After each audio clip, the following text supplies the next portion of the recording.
Texas, fall of 2004. An undercover cop stands quietly in line, his eyes casually drifting around the room as if just passing time. But in reality, he's watching. And then in a single moment, he sees something chilling.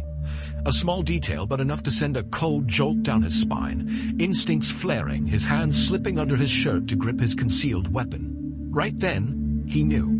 This was no ordinary surveillance. What turned a routine lunch into a nightmare? Who were the two mysterious people by the window, and what dark secret were they hiding? Welcome to Dark Files, where shadows speak truths that light cannot reach. If you're ready to dive into the strange, the dark, and the deeply disturbing, hit that subscribe button, turn on all notifications, and don't look away, because what you're about to hear might haunt you forever.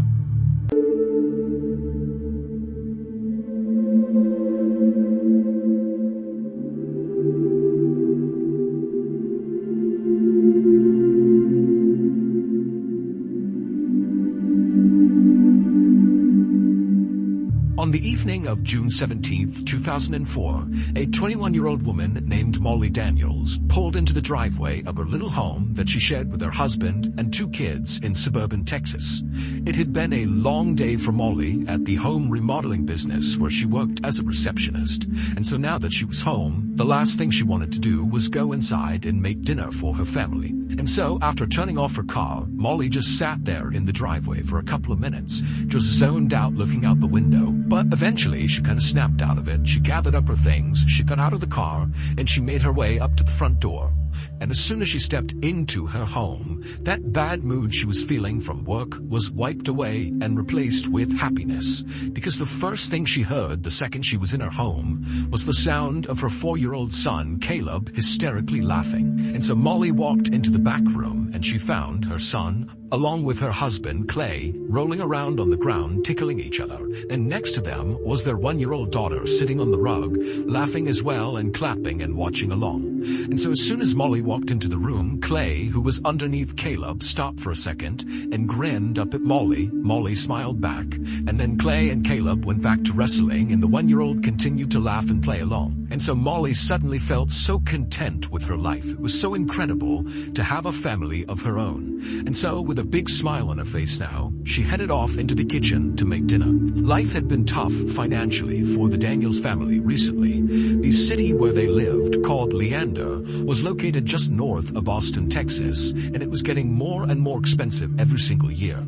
Clay, who was 2 years older than Molly, he was 23, he was a mechanic, but he'd been out of work for months, and so he had just been staying home with the kids. As for Molly, she had her job as a receptionist, but it paid very little, and so ultimately the family was just barely scraping by. But despite the financial hardship they were under, Molly was so thankful that she had a husband in Clay that was so good with their kids, especially Caleb, the 4-year-old son, because Caleb was actually Molly's son from a previous relationship, and she was worried that maybe Clay wouldn't necessarily treat him like his own, but Clay had totally stepped up to the plate and become Caleb's father, and Caleb definitely viewed Clay as his dad, and so that relationship was as close as if they were biologically related, and so Molly just felt so grateful for that. That evening, the family sat down and had dinner together, and then afterwards, Molly and Clay got the kids off to bed, and then Molly and Clay stayed up and watched TV together. But after a while, Molly said she was tired and she was going to go to bed. Clay said he'd be staying up for a bit longer, and so the couple kissed, said goodnight,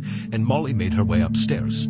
At around 10:45 p.m. that night, so about 15 minutes after Molly went upstairs, she was laying in bed drifting off to sleep when she heard the sound of their front door open and then shut, and then she heard the sound of their car being turned on and leaving the driveway. Now, this was not a big deal for Molly because earlier that night, Clay had mentioned kind of offhandedly that he wanted to go see his mom that night, that he might swing over there and say hello. He had a couple of paperback books that he wanted to give her. And so Molly knew there was a chance he could be doing that, and so she assumed that had to be what she was hearing. And so she forgot about it and fell asleep. The next morning, when Molly woke up at 6 a.m., she rolled over and she saw Clay was not in bed with her. Now, she wasn't immediately alarmed by this because it wasn't unusual for Clay to get up really early.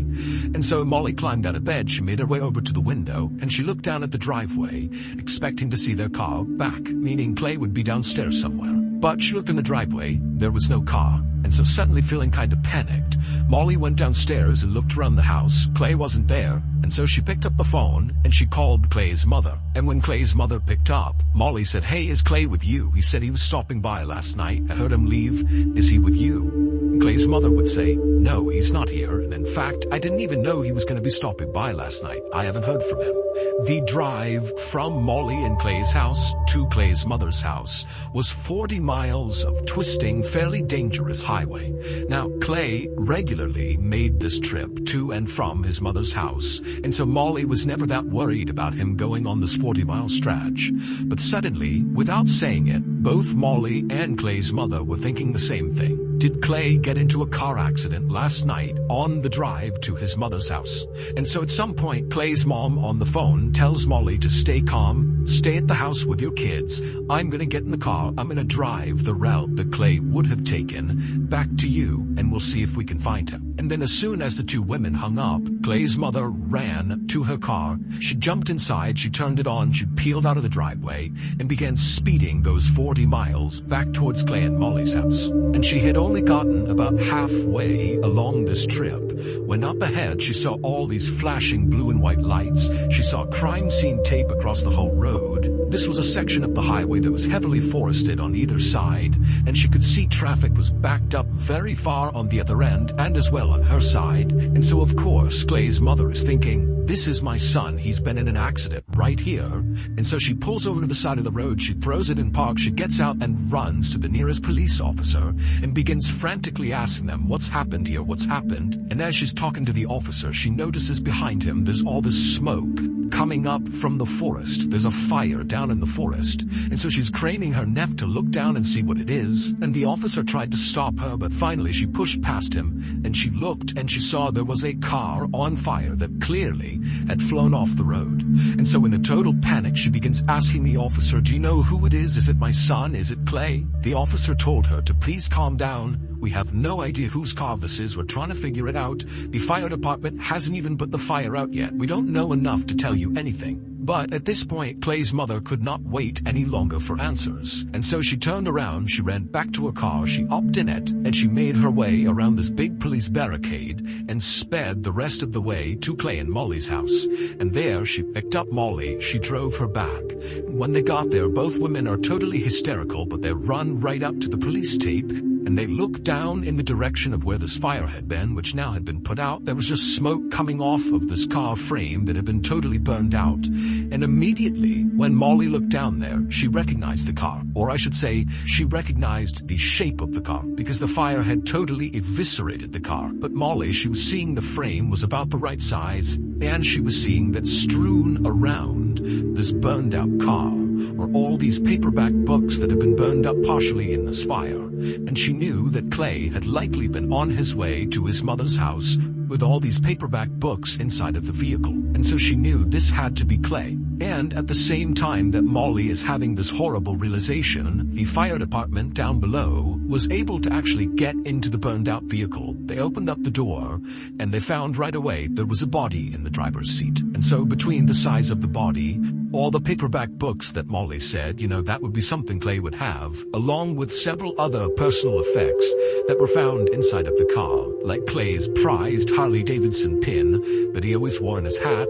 It was obvious that this was Clay.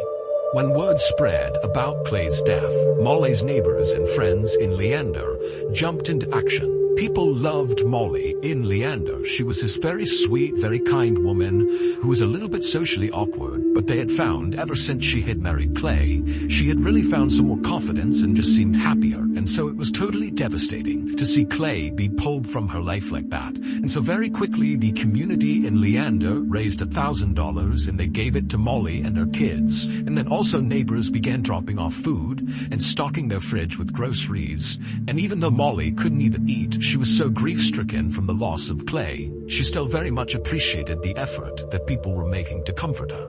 But as the community rallied around Molly and her kids to get them through this difficult time, the police were starting to ask some questions about how exactly this crash that had killed Clay actually happened, because there were some oddities about the scene of the accident.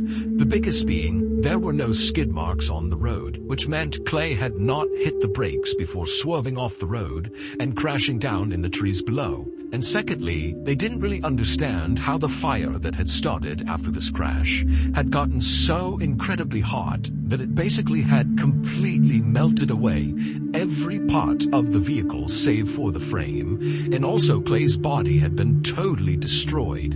I mean, the authorities had seen fires after car accidents, but nothing like this. This looked very unique. And so investigators started to wonder if they were really dealing with a car accident, or if this was a murder. And on June 22nd, just 4 days after Clay was found, investigators would learn from the crime lab that their suspicions had been correct.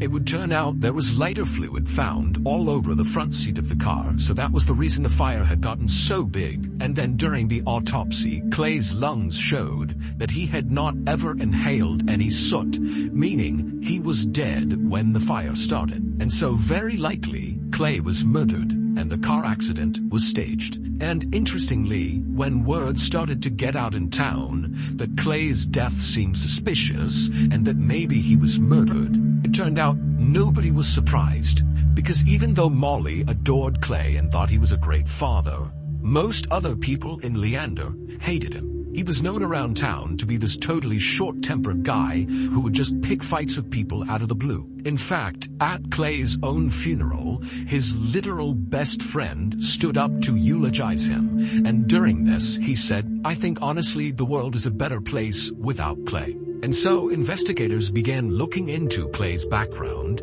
to see if they could find connections with people that might have a grudge or some reason to be mad at Clay who might want to do him harm. And very quickly, investigators found something. Just 10 days before Clay was found, he had pleaded guilty to sexually assaulting a 7-year-old girl. But the sentence he received was incredibly light. He was given 30 days in jail, which he had not served yet, and probation. Now, the father of the victim, the 7-year-old girl, was absolutely furious about Clay's light sentence. And in fact, just a couple of days before Clay died, the father threatened to kill Clay. So, investigators quickly tracked down this father, then they brought him in for questioning. But very quickly, this father made it clear to police that yes, he hated Clay.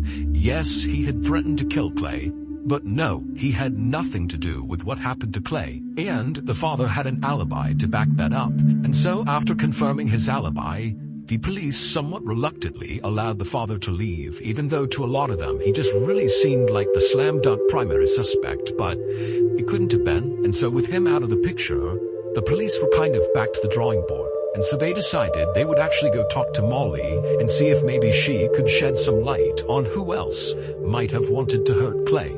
Now, in their previous conversations with Molly, police found her to be incredibly polite and also at the same time very, very upset about the death of her husband. But this time, when investigators showed up at Molly's house and she brought them into her kitchen where they sat down to talk, it was like the police got a totally different Molly. And it happened as soon as they asked her, hey, who do you think could have hurt your husband? So it was like Molly suddenly became impatient. She didn't have time for these questions. And finally, she just said, you know what? I think Clay was depressed because he had that prison sentence that was coming up that he didn't want to serve.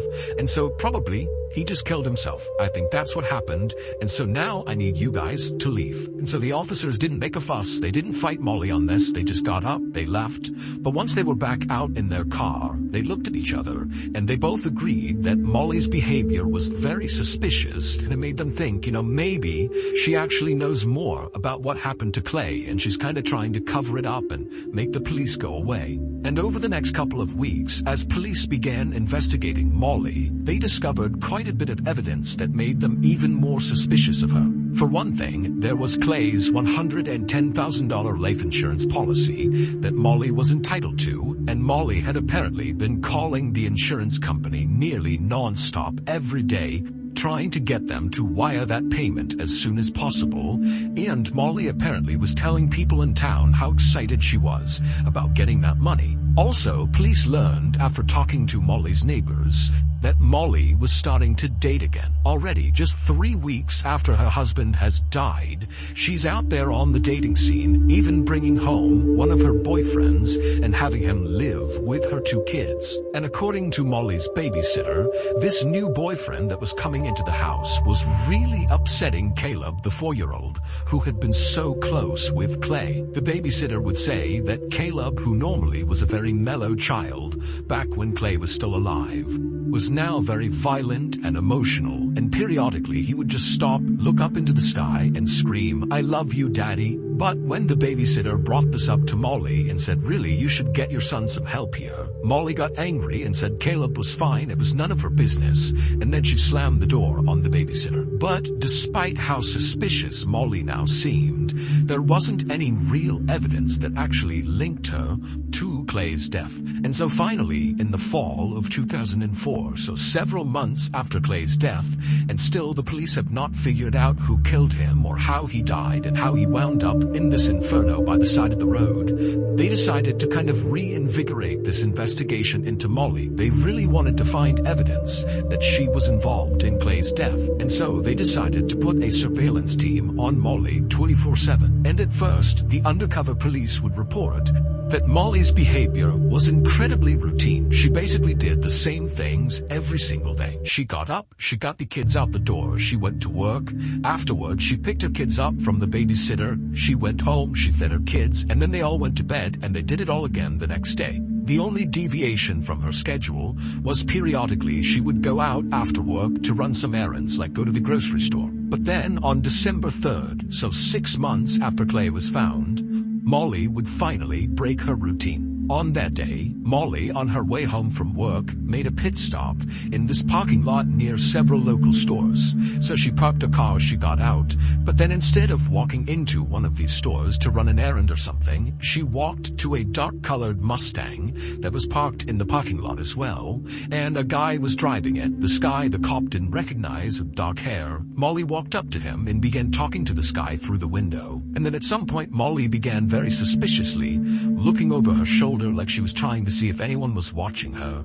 and then she walked around and climbed into the Mustang with this guy. She shut the door, and then the two of them drove off together. And so the undercover police officer followed after them, and eventually the Mustang containing Molly and this guy pulled into the parking lot of a Taco Bell, a fast food restaurant. And so they stopped, they got out, and the undercover officer watched as the two of them casually walked inside of the Taco Bell. They ordered some food, and they sat down by the window to eat. And so by this point, the undercover officer, he's not seen anything incriminating happening here, but what he's seeing is such a break from her routine that it just seemed really suspicious, and he wanted to go inside and have a look. And so he called for backup from another undercover officer who was part of the surveillance team. He came into the parking lot, and then the two of them, these two officers who are wearing plain civilian clothes, they both got out of their unmarked vehicles, and they casually walked into the Taco Bell, and they got in line to order food. And as they were standing in line, one of the undercover officers casually turned around in line and very nonchalantly scanned the room, like he was looking at nothing in particular. But in reality, what he was doing was taking a quick glimpse at Molly and this guy she was with. And when the officer took this quick glimpse, he noticed something very strange about the guy that Molly was sitting with, something that the officer hadn't seen before, but now that he was up close, he could see it. And as soon as he saw this strange thing, the officer tapped on his partner's shoulder like, "All right, we're doing something here." The officer reached down, put his hand on his concealed gun underneath his shirt, and then he walked across the restaurant, not even pretending to be undercover at this point. He's basically giving away that he's a cop. He strode right over to their table, and when he stopped in front of them, Molly and the guy she was with both looked up at him in surprise, and the officer just stared down at the guy, not at Molly, just at the guy. The strange thing the officer had caught when he looked over at the guy was that he recognized him. This was someone he knew personally from being in law enforcement in the area. This guy was Clay Daniels, Molly's supposedly dead husband. He had just clearly dyed his blonde hair black. It would turn out Molly and Clay had staged his death in order to keep him from having to serve that prison sentence for the sexual assault charge, and so they could collect on the $110,000 life insurance policy. The body that was found inside of the burned-out car was obviously not Clay's. It was the body of an 81-year-old woman who Clay had dug up from some isolated cemetery, thrown inside of his vehicle, and then pushed his vehicle off the road and lit on fire with lighter fluid. And so that was why there was no skid marks up on the road, because again, this was not a car accident. It was staged. And so after Clay and Molly staged Clay's death, it actually worked. People really believed that Clay had died. They were questioning how he died, but nobody really thought it wasn't Clay. And so their plan was working. But after 3 weeks of being apart, with Clay kind of hanging out by himself away from the town, Clay and Molly just couldn't stand to be apart any longer. And so Clay dyed his blonde hair black. That was the only thing he did to disguise his identity. And then he just moved back into the home with Molly and the kids. And so that was the new boyfriend that neighbors were seeing Molly with. She was not actually going out on new dates. She was just back with Clay. And Clay's stepson, Caleb, the 4-year-old, he immediately recognized that his father was back, even though he had black hair. But Molly and Clay had convinced the little boy that Clay was not really Clay. Instead, this was the new boyfriend, Jake. This is very likely why Caleb had begun acting out. He was old enough to understand that something wasn't right, but not old enough to understand that his parents were lying to him. It's unclear why Molly and Clay, who lived together shamelessly, decided to have this weird rendezvous in the parking lot inside of Clay's Mustang and then go to Taco Bell and eat together. But regardless, it was this secret meetup that ultimately led to them getting caught. Molly and Clay were both charged with insurance fraud, and they both pled guilty. Molly was sentenced to 20 years in prison, and Clay was sentenced to 30 years in prison, plus 20 more years for probation violations. Molly has since been paroled, while Clay is still in jail.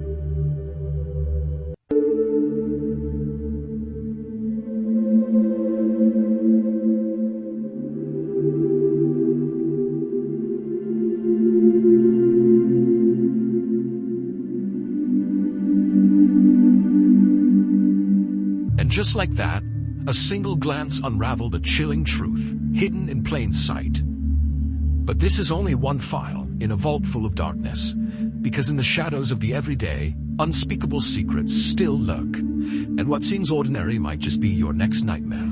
So if this story left you unsettled, good. That means you're ready for what comes next. Subscribe now, turn on all notifications, and join us every week as we dig deeper into the eerie, the unexplained, and the stories most are too afraid to tell. This is just the beginning. Dark Files will return. Stay curious, stay cautious, and whatever you do, don't look away.